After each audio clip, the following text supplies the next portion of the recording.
Next time you fly, you might be spared those few minutes of gadgetless boredom during takeoff and landing. A New York Times report says the Federal Aviation Administration could be relaxing rules on passengers' use of electronics. The report cites an FAA official saying the agency was under tremendous pressure to let people use reading devices on planes or to provide solid scientific evidence why they cannot. HLN reports some passengers were so sure the devices don't cause problems with control or safety, they were willing to go to jail. There's an argument that they don't interfere with the controls at all.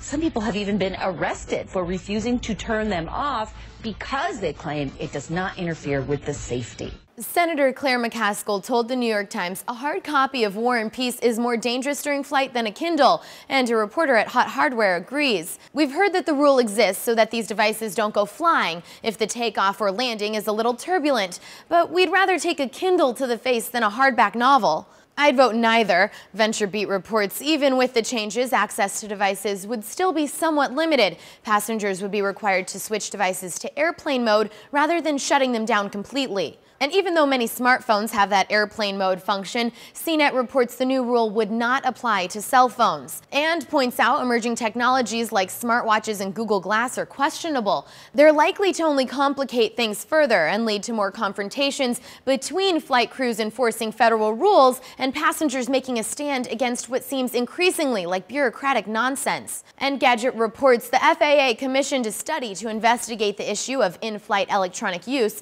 The team, which includes representatives from Amazon, Boeing, the CEA, FCC, and others, will announce the results of its study by July 31st. Reports suggest any changes to the FAA's electronic regulations are likely to come soon after that. For Newsy, I'm Katie Brennan.